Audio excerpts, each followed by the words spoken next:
But this is what always happens. Yeah, there was times during Christmas where I was like, oh, I could have just jumped on and spoke about things. And I tried to do a bit of a year in review, but as I said in the text, I was boring myself. So I was like, if I'm boring myself doing this, nobody's going to want to listen to it. So let's just cut that, get the team together, and we'll do it the way it's supposed to be done. Perfect. So I might even leave that in as my intro. Welcome everybody to this is the second season now of the Go No Be Golf podcast. We've managed to get the full team back together after a very busy Christmas period for everybody. How are you doing, guys? Really good. How are you? Happy New Year to everybody. Happy New Year, everyone. Yep, same to you. Oliver was telling me I had a good first Christmas as a dad. Yes.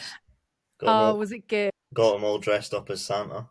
Oh my God, did you? Oh, you're going to have some crazy good photos. Like those first few Christmases are proper magic. Yeah, it got a bit hot, so we had to do a quick change, but yeah, they got there in the end. They're the type of photos you want to keep for his 21st. He's 18th and his 21st. Yeah, absolutely. Or when the first girlfriend comes around. The girlfriend, I was going to say, when the first girlfriend comes around, it's like, oh, look at him dressed as Santa. Yeah. I've got pictures of me on like a wee trike thing when I was wee, and I was a heifer of a baby. So you can see the strain of the back wheels buckling under my weight. I've got that one, and I've got the getting bathed in the sink, which used to get rolled out every time somebody new came along. Do you want to see a picture of Craig in a sink? I wouldn't fit in a sink now. No.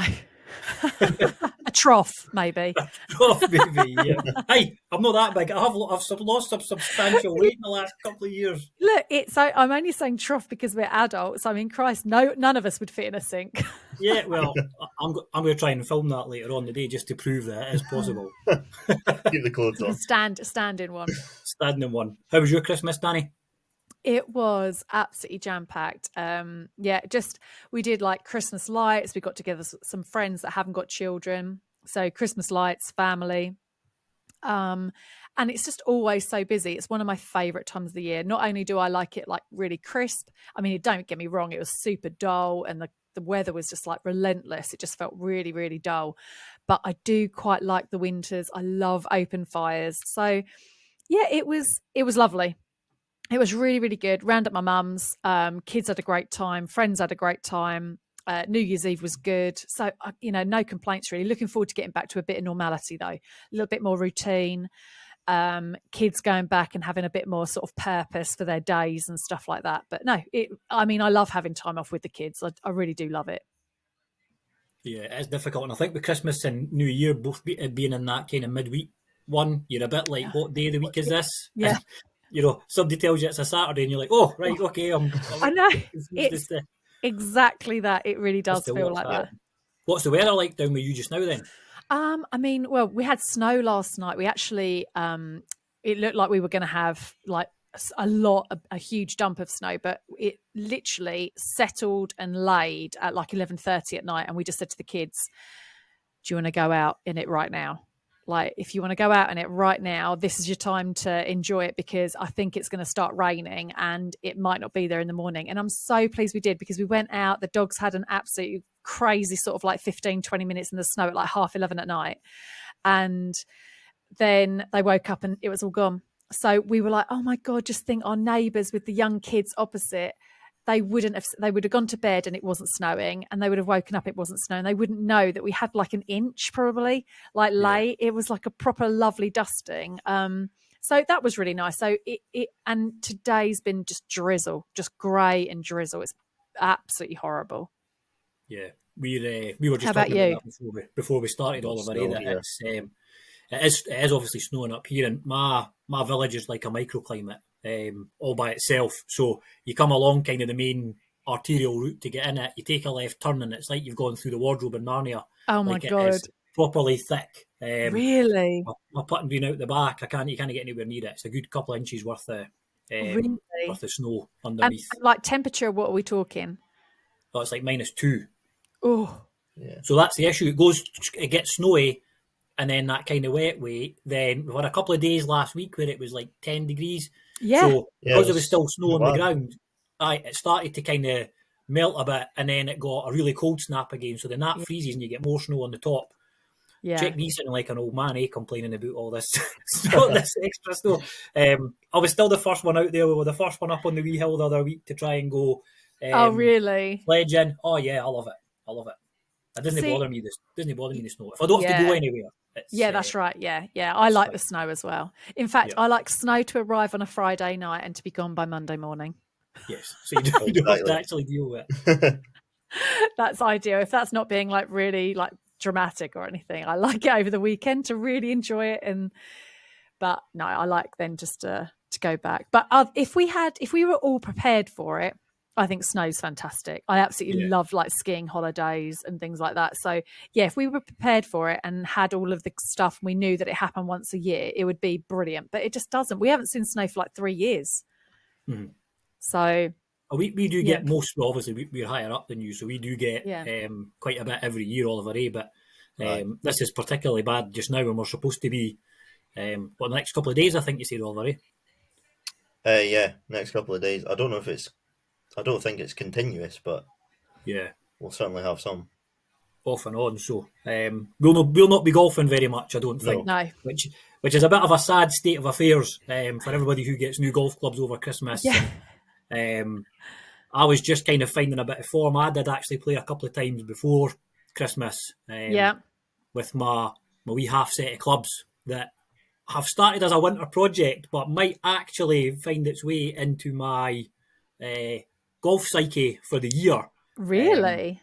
Yes. So we're going to, in this show, go through some of our goals for next year. Well, I might as well start with that one, will I? Yeah, do it. And, I've already started with what I've got to do. So I have a full bag. Well, I did have a full bag since I bought my new driver and my woods and my hybrid and all. I might get rid of that 2-iron, Oliver, because I now don't need it. If I've got a hybrid, there's no point in having a 2-iron in my bag as well. It takes up space. But one of the biggest issues was having too much choice. So I would then get to 100 yards and I'm like, right, am I going to hit my pitching wedge, my 54 degree, my 60? Am I going to fly this? Do this? So I watched a couple of YouTube videos, as I normally do when I go down the rabbit hole. And there was one that was by the Average Golfer. I don't know if you've seen him. It's a guy from down south, goes all over the country, does course reviews, club reviews, but he's really good, right? They're like 10, 15 minute off the beaten track type videos. And one of his ones was the 7 clubs you need in your bag. And basically advocating taking a lot of the guesswork and the hard work shots out of your game and just having the clubs that you normally use. So I thought, that's quite interesting. How do we look through my shot scope data? And there is a definite 7 favourite clubs that are in my bag that are the ones I go to constantly, and the other ones are a bit surplus to requirement. So at the moment, I've got my new driver, my 4 hybrid, 6-iron, an 8-iron, a pitching wedge, my putter, and I've just got rid of my 3 wedges that I had, and I'm going to get myself a 54-degree wedge, and that's going to be my makeup for when the weather's not bad over the winter, and get good with those clubs, particularly the 54-degree one. So anything within 100 yards, I want to be able to play the shots I need to play using that one club, instead of this one's a flop shot, this one's a whatever, and then putting too much pressure on myself. So I'm going to test that out over the winter. I'm going to go back, continue with my lessons anyway, try stuff at the driving range. I will try a mixture of other clubs, and then I think come the start of the season, hopefully I'll have what should be my good 7, and then I'm going to go out and try and attack the golf course with 7 clubs over the summer. That's a really, really good idea. I mean, the amount of times that, you go out, I would say, of like a summer night, and you just take your moon bag and a few clubs. And if you've got like 120 in, but you haven't got your 8-iron, or like, well, actually, I don't hit my 8-iron 120. That would be like a 9-iron. So say if you've got like not your 9-iron and you've only got your 8-iron with you, you'd be like, well, okay, I've got to hit it 120. Let's just like knock it down. And actually you become way more creative. Yeah. You're not trying to hit the perfect number with your 9-iron. And yeah, I ended up playing so much better. And yeah, I think it does. It gives you, it creates way more creativity in your brain, and it takes out that, oh, shall I just have that? Or like, that's the perfect yardage for that club. And actually the reality is, how often do you actually hit that perfect yardage with that club every single time? It's, you're better off having a little go and a little feely something or other. Like, so you're becoming creative. You're a little bit more relaxed about it because it's not your ideal perfect shot for that perfect yardage. And I think that's a really good idea, actually. See, I've got a lot of like overlapping yardages as well, right? So and I think that's where probably the problem came from. So, right, if I really hit this pitching wedge, it'll go to 120, but then I could use an easier 9 and what. So yeah, it's to try and take some of the guesswork out of having a full bag of clubs. When you first start golf, you'll always get a half set. Yeah. So why have we all of a sudden? Why do we then go to 14? Yeah. Do you know what? I think it's just because it does give you that creativity, doesn't it? Like, you have that yardage with that club, but it's very rare. You're probably either trying to cut it slightly because you're behind a tree, or you're like drawing it. You've got to hit it lower. You've got to hit it higher. So to have all of the clubs in your bag, you're able to hit something like cutty and high with a longer club, but still get the shorter distance, maybe, or like the vice versa. Yeah. So I think that's why. But the reality is that actually, with that imagination, you can just do that with a smaller, lesser set of clubs, that where you're not just like sitting there going, which is exactly how I felt when I started getting back into golf. I just was looking at all these clubs and I was like, oh my good Lord. And then everyone's like, oh yeah, you got like your 3 wedges. And I was like, I don't think I need 3 wedges anymore. I was like, I don't think I do. No. Well, that was what that guy was saying, and there is other videos about it as well, and it is like, if you're of a level where you were, right, where you're using 3 wedges and you know what your everything distances are, what all your stuff is, right, and you're so dialed in with it, then that's fine. But if you're not, and you just anything from inside 100 yards, I know this is a 3/4 swing with this club, and this next one is, I'm just going to open it up a wee bit, and I'm just going to knock it up, and then just try and get really good with that. Then I can't see it being a bad thing for my game. And I've tried everything else. I've tried full bags. I've tried multiple clubs. Shot to somebody else hitting the shots for me. I have tried everything. So might be wee half bag Craig. Half bag Craig, I guess it depends if you're playing the same course every time as well. Yeah. Because if you're playing the same course, then you don't need clubs that you're not going to use. I mean, that's exactly it. When you're on tour as well, I mean, you think you take your 3-iron, you take a 7 wood, you take a driver that's 10.5, you take a driver that's like 9, you take you literally take so much, and you go to a links course and you're like, right, okay, I don't need the 10.5, I need this, and I don't need my 7 wood, I need my 3-iron, and like, you switch it to what the course actually needs you to have in the bag. So yeah, absolutely. Not saying that I was ever that good, but nah. the idea was there. Yes, but if you think it's a good idea, then I'm sold. I think it's a great idea. Yes, yeah. Right. I think it's a great idea. I'm sticking to half set of clubs. I'm doing good. it. We should all do it. I'm sold. You're sold. So I think that's going to be one of my goals for these, is just to try and get good with a half set, and then we can kind of work on whatever else we've got from there. What about any of you guys? What's your kind of first goal for the year? Oliver, do you want to go, or shall I go? I can go. Go for it. So mine is obviously to get my handicap cut, but same for everyone, I'm sure. Whether that's getting more distance, getting more accuracy, not quite sure yet. And I guess just playing more of the events, playing more of the EDGA events. How many events do they have a year? Well, they've got, most of them are abroad. Oh, are they? Right, okay. So because it's world, there's lots everywhere.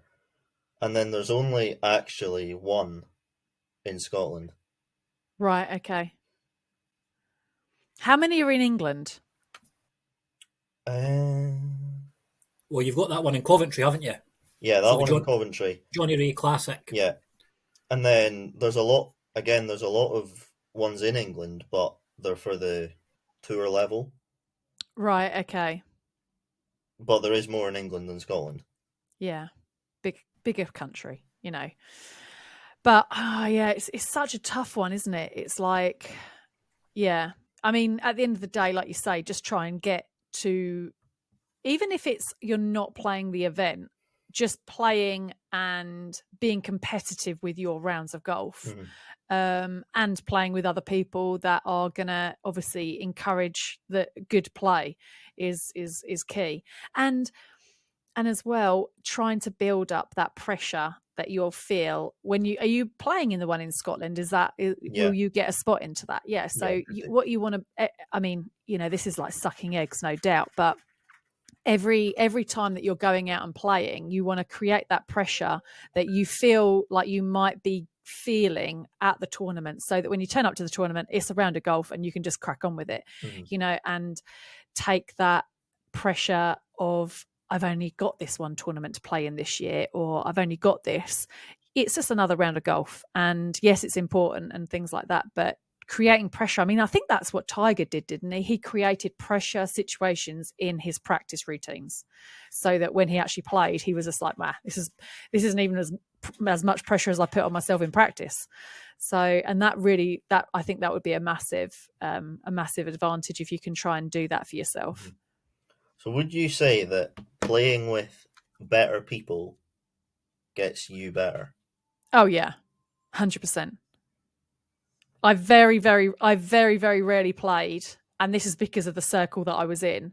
I was probably the worst player in our circle of friends, and they were amateur men. They were amateur men playing for England, or they were on like a men's,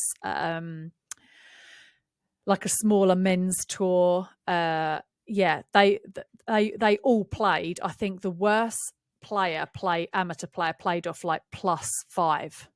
And that was back when I was playing. And so even playing off like the men's tees, and I was on the Ladies European Tour, they would still give me shots. One, because they hit it further than me, but I liked to play off the men's tees because, one, I think it's more sociable, and the women's tees were just too short.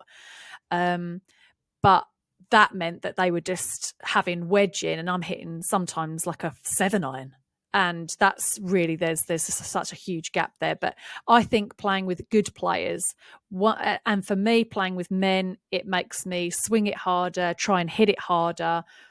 And then you get to see like how effortless their golf swing is. And actually they still hit it a long way, and it's timing, it's lag, it's all of those sort of things. And it definitely made me a more aggressive player playing with the guys and people that were better, because you just strive to, you're like, do you know what, if I actually beat them, oh my God, I've played awesome. And you do. I had moments where I beat them, and you know, and they were just like, oh my God, Dan, you've like played amazing today. And it's, yeah, I think that's like with any sport though, right? If you were always winning, there's nowhere for you to strive to get to. You feel better if you beat them. Yeah, absolutely. So yeah, surround yourself with, they've actually, the guy that I've been having I've had a couple of lessons with, Tom, who I've done the podcast with, he's going into full-time coaching this year, and he has designed a program where top golf athletes and aspiring professional golfers get together. And they're going to have these like roll-up sessions. So you don't have to be a member or anything, but they're roll-up sessions where you then have practice with other top athletes. And within these sessions, you'll have like a little pitching competition. So you'll have a lesson. You'll be able to talk to like Tom or Tro, I think. Oh my God, that's awful. I hope he never listens to this because I should know his name. Mark Tro, that's it. And you'll have your lesson, or you'll be able to say, do you know what, I just can't quite get like it nipping off the turf, or I just can't quite get this. And so you'll have your lesson, you'll have this like, you know, obviously coaching, but you are being coached alongside other top golfers and athletes. And I think that's a really good thing to have that, because actually a lot of the time you learn off each other. And someone might go, oh, do you know what? Actually, I just think about this while I do that. And it might just click with you. And that's what they're trying to bring together, sort of like everyone's knowledge and their ability, and get on and have these like combined lessons. So yeah, anyway, Tom's doing that. I think it's a great idea to surround yourself with really good players, and players that are aspiring to do well, I think. Mm-hmm. You know any of them, Oliver? You counting me in this group? You're out. You're out. I'm out. Yeah, I am out. So what you playing off just now then, Oliver? 23. 23. So what's the goal then? What's the target for the year? I'd like to get to 18. That's doable. They normally say kind of 5 shots is what people should aim for for the year. That's kind of what I was going with as well. If I can try and get down. And I think that's doable as well, because yeah, I'd say because I started at a high handicap, I've then not played enough to get it down, but I've got better. Yeah. You're still probably getting rid of those higher cards, right, out of your like sort of set. I'm not going to try and take 5 off of my handicap. What are you at, Danny? I play off 1. You're off a 1. Yeah. But they do say it is harder to get your handicap down when you're obviously a better player than. See, we could go out and have 5 or 6 good rounds, and it takes a big chunk off because it maybe does away with 5 or 6 bad scores and replaces them with really good ones. Whereas you need to. I guess you're just shaving off like 0.1 hit, 0.1 off, like each time. I suppose for me, I don't really have a handicap goal, because I can get into everything that I want to play in. I can get into as an amateur, as if I want to go off and play some higher end amateur stuff. I just really would like to just become more consistent with my playing and practicing. I unfortunately, and it's really not great to say, but last year I probably played 12 times. The whole of the year.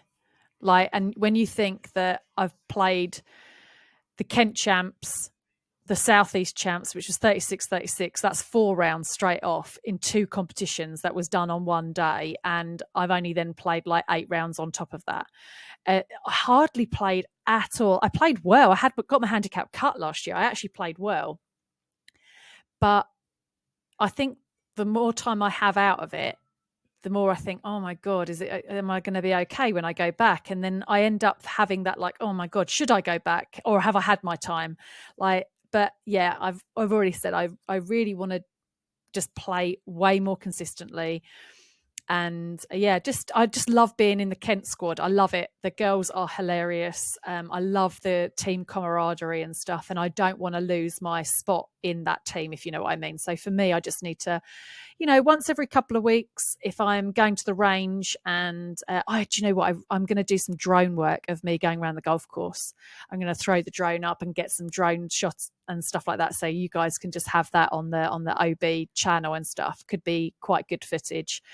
I'm just going to try and start enjoying that bit a bit more. I think I kind of fell out of the love of grafting last year. I was like, well, why am I grafting? I've done that. I just want to go out and enjoy it. But actually I kind of missed it. So that's was my goals. Just make sure that I'm actually dedicating a bit of my spare time to it. I think you're a bit like obviously myself and Oliver now, that it's not your full-time job. So why do you need to make it more difficult than it is? If you're out just playing with your pals and you stick a $5 on the match, or you know, loser buys the dinners or whatever else, just to try and keep it a bit more kind of fun, and you're now playing no stress golf. Like your mortgage doesn't not get paid if you don't win that game. So what's the problem? Just go out, enjoy it. As you kind of touched on, we're going to try and do more on the YouTube channel this year. So certainly we'll be looking for from stuff from yourself, like how to actually play, and then videos of me and Oliver hacking it round wherever we that is We take absolutely pivots before the ball. Yeah. Yeah.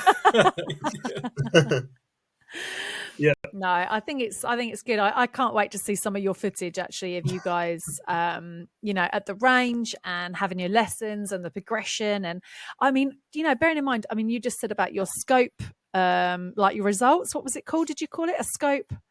Short scope. A short scope. Yeah. I don't have anything like that. Right. Never had it when I was on tour. It wasn't a thing. So, now we're talking like not saying that you're an everyday golfer, but your everyday golfers like really into their stats and what they do and what their club's doing and what their spin's doing. I have to ring Ali, who's my 28-year-old foursomes partner, and go, this is happening. Like, what does that mean? And she's like, oh, for goodness, I mean, she's American. For goodness sake, Dan, like, how do you survive on the golf course when you don't know these things? And I just hit the ball and I play. And that was it. Well, John Daly made a career out of that as well. Yeah. See if you tried, I know we touched on it before when me and you have spoken about it. If you'd have told John Daly about spin rates and stuff, he'd have been like, yeah, whatever, just let me hit the ball. Yeah. I'll find it and I'll hit it again, which is the way that it should be. I think I've had the short scope stuff for a good few years, and then I spoke to Jenny last year and read it out on the podcast. She gave me some kind of pointers and stuff I should be looking at. So I'm definitely going to use them because it is a good benchmark for me to know if I'm getting better. Obviously, I'll know when my scores start coming down that I'm getting better, but it's good to kind of benchmark a few of these things. One of the main ones I took from it, which is another kind of like season goal, is to average 50% or better on my up and downs. So getting to the green and then making sure that I'm over 50% by the end of the year for chipping and putting. And that will come with this one wedge and getting used to it and kind of going from there. Yeah. So that's kind of my only main statty one is my green and regulation, because I'm quite confident now getting the ball up there. And as I said, I've now got this new driver. Once I know how to be hitting it properly, I should be closer to the green on my off the tee, which then is proven to lower scores. So hopefully that should all kind of come together. Yeah, start tying in. Yeah, and I'm the same with Oliver. I've set myself a five shot difference, so I've put to be kind of 12 or lower by the end of the year, in the next season. Nice. So, I don't think that's too unrealistic. No. I've spoke before when my pals have been like, what's your goal for next year? And I'm like, single figures. From 17 to single figures is a long way. That's a long way. And it's a huge amount of pressure every time then you step on the course. Yeah. I mean, just let it happen. And I think that's the thing, isn't it? You don't want to step on the course and go, oh my God, I can only drop 5 shots here and 4 shots on that 9. And I mean, it's like you're already thinking about where you're going to drop the shots rather than just playing the game. Mm-hmm. Yeah, exactly. Or maybe rightly or wrongly though, towards the end of this year. So when we start back, when the season opens up in March, and I start putting scores in, my first 3 rounds are counters, which wasn't probably, in hindsight, the best idea. But the reason I did it was it gives me a purpose to work over the winter, knowing that the first time I do stand on a tee in March, this counts. So be ready for it. So that was kind of to try and give myself a bit of a thingy. But then I did that in November. We're now in January. I've had that one lesson. I'm going to be going back. I have been working on stuff. So if Lee's listening, I have been working on what he told me to work on. So when I go back, it's kind of knuckle down and do the wee bits and pieces. And we'll work on what we need to work on to get me down 5 shots. Yeah. And then we'll go from there. So perfect. I don't think it's too much of an unrealistic goal. My very unrealistic goal is I want to birdie every hole at my home course over the course of the year, mind. So I think it's a bit like that's doable. I think that's doable because I know there's ones I can definitely birdie. It's other ones I'll maybe struggle a bit with. Yeah, exactly. So we'll see how that one goes. Oliver's signed up for the Scottish Open, so I've got some days off work, so the 2 of us will be launching an assault on the world rankings. You know he's got a world ranking, Danny, eh? No. Yeah. What are you, 286 or something? It's actually getting better, Is it? even though I'm not playing. Right. Other people are dropping down. Yeah, so he's got a world ranking as Nice. per the I'll get it up. ESDA. So yeah, we're gonna try. You're going to work on that. Right, going to try and work towards that for the Scottish Open. Cool. We'll go there. We'll cover it for the podcast. We will try and come out with a win. See what we can. See what we can come up with from there. And you're going to be an integral part when we start sending you videos for you to say, do this, do that, change this, change that. Oh, for goodness This sake. is your online coach, Oliver. Yeah, absolutely. Well, you know that what's going to happen is that I'm then going to send those to Ali and Steve, and then they'll give me the they'll then give me the feedback back. We're tapping into a network. Yeah, I'm exactly. 282nd. Right, okay. Out of 420. Nice. So there you go. And the top was almost top half. Aye. Cool. And we spoke about it before. At least you're there. Now you've got a target you can work on, and then we can see where that goes. One of the other things to, I don't know, maybe highlight, I'd put it on my kind of personal goals for the year, was to host some sort of a charity event up in Scotland. So I am going to do that. We've got a couple of potential partners coming on board and things. But what's to say, Oliver, we maybe don't try and stick on an EDGA event? I don't know how we go about that. Yeah, I was actually also thinking that. That's a really great idea. Sort of like Tony Ray, but why don't we go and look for? We'll find out how we do that, and we'll get a course, and we'll work with AIM and try and put an event on. Yep, that'd be really a great idea. I mean, just maybe not for this year, maybe for next year. I don't know how long it takes, but oh yeah, I mean not also a course agreeing to give up their members agreeing it would have to go committees, but who's to say you couldn't have like a early September one?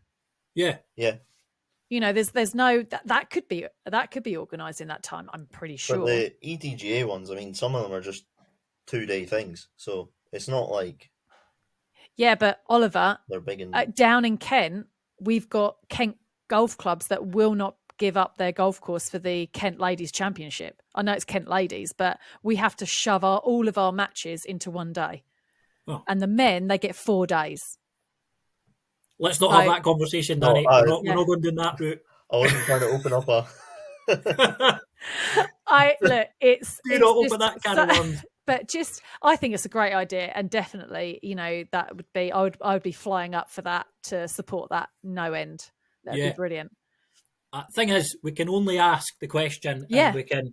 I'm relatively good at organising stuff, and to quote my favourite female golfer, Shy Bairns didn't get sweeties, a la Charlie Hull. Charlie, open invitation if you want on this podcast, by the way. Just putting it out there again. The host event, then.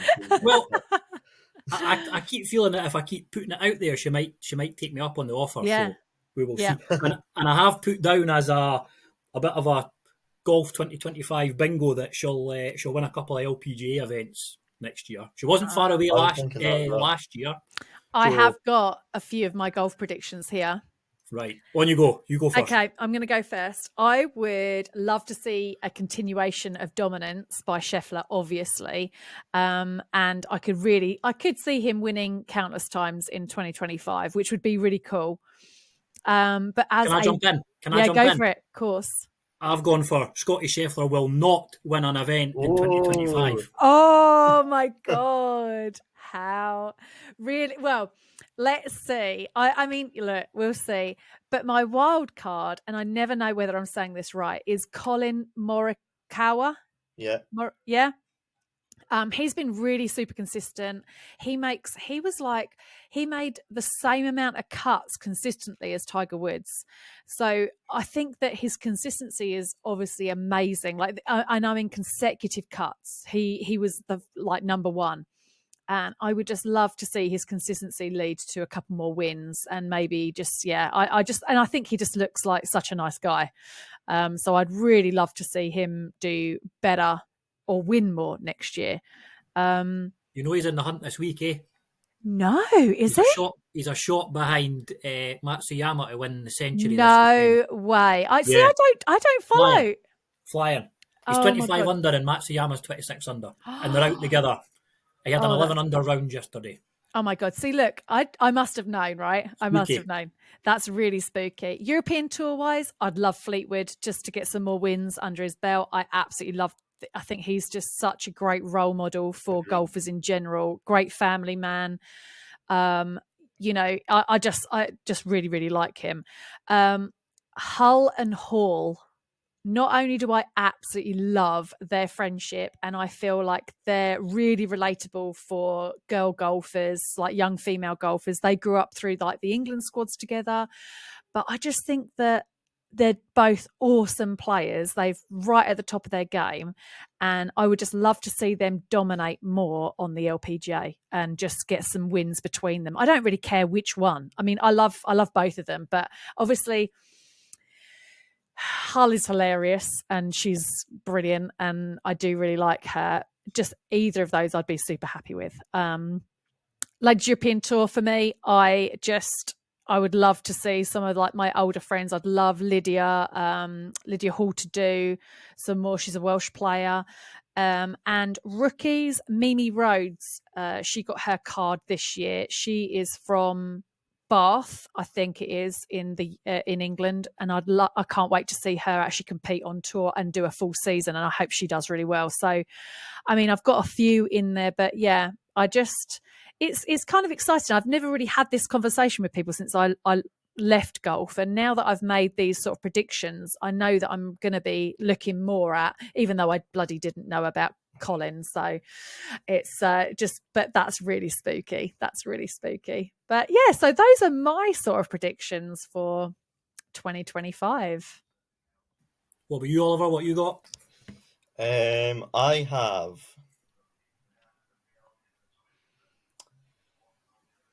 this is more of a want, not a Okay. goal. Okay. Yeah. Okay. I would like Tiger to make some sort of comeback. Oh, Oliver, right. I've written down Tiger Woods to officially retire in 2021. You're going against everyone. Oh my God. I don't want That's that to happen, hilarious. right? I am a massive Tiger fan, right? I wear red on a Sunday. He played well in the PNC. Well, he did play well in the PNC, which is a great event. Oh my God, that's hilarious. Event. But yeah, sorry, continue. I'm being a jinx here. You're not liking anyone's.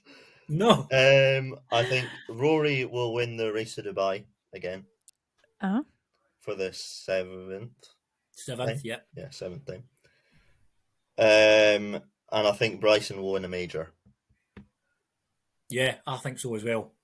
Nice. Because he seems to be getting better.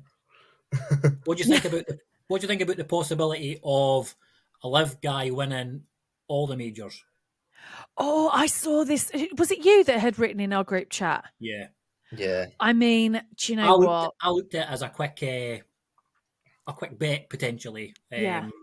And it's 50-1 for 4 live guys to win. That's not a bad little bet, I don't think. And if you went specific, so Brooks Koepka to win the PGA, Bryson DeChambeau to win US, Tyrrell Hatton to win the British, and John Ram to win the Masters was something like 125,000 to 1. Is that not just worth a punt? And it is, but I just had a look at it for an interest. I don't gamble. No. If my wife's listening, I don't gamble. I don't do that. In fact, I don't understand it. No, but I understand roughly, yeah. Yeah, but I mean, they were big odds, but they're not out with the realms of possibility that a live guy could win each one of these. I mean, the live guys are world class players. Yeah, you've got a lot of the best in the world. Yeah, you've got a lot of players in there. By the way, I can't think of his name. He's an Australian guy. Cam Smith. There you go. What's happened to him last year? He just fell off the radar, didn't he? He went there and then just was like, whip. Won the Open, went there, took his money. They had a couple of wins though. Yeah, he did. Stingers and that had a couple of wins, so he's probably banked quite a few millions on the back of that. and then he's just kind of gone off the radar a wee bit. I actually don't think he cares. I watched another YouTube video. There's a boy PGA memes, and he does this thing called home course. It's really good. Goes to like the professionals' houses, and Cam Smith was just like, "Yeah, I just race about my speedboat out the back. I go fishing. Oh my go to the God. pub with my pals." Because I don't Yeah. actually. I think he's just one of these people who's good at golf, but if he didn't have to play, he wouldn't have to play. Yeah, and I think sometimes, you know, we forget that. Well, I mean, we don't forget, but these guys that are maybe mid to late 20s that have earned a lot of money, they probably didn't have much of a childhood. Like, yes, they've played golf and they were excellent at golf and they got to, you know, play all these nice courses. But, you know, when I look at my childhood, when I look at my other friends, I was at the golf course all the time. And I didn't hang around in the parks. I didn't go into town. I didn't, you know, so you look at that and you think, actually, he's got to like 26, 27, if like, and he's earned his money. Why not just do what he actually wants to do now, which might be going out on his speedboat and going fishing and things like that. Maybe he's sort of like doesn't have to stick to that regime so strictly now. But oh my goodness, yeah, the money. Whew. I mean, they never have to work ever again. They don't. No. They never have to play if they don't. And their kids and their kids' kids. Yeah, generational wealth, and that was the big reason that a lot of them did it. So you know, you speak to Poulter and stuff, and he's like, "Well, I'm making a good living on the tour, but now my kids and grandkids will be set for life because I've taken 100 million from the Saudis. Whether you are okay with where the money came from or where it hasn't, they're not going away. They've got this deal that they keep talking about with the PGA Tour. We don't know what that's going to look like, but that's just going to plough more and more money into the game. So, yeah, it'll be interesting. They've obviously now got that TGL thing as well, which starts on Tuesday. Have you seen any of this? Sim golf? No. Simulator golf. Some of that looks really good. The simulator's like the size of a house.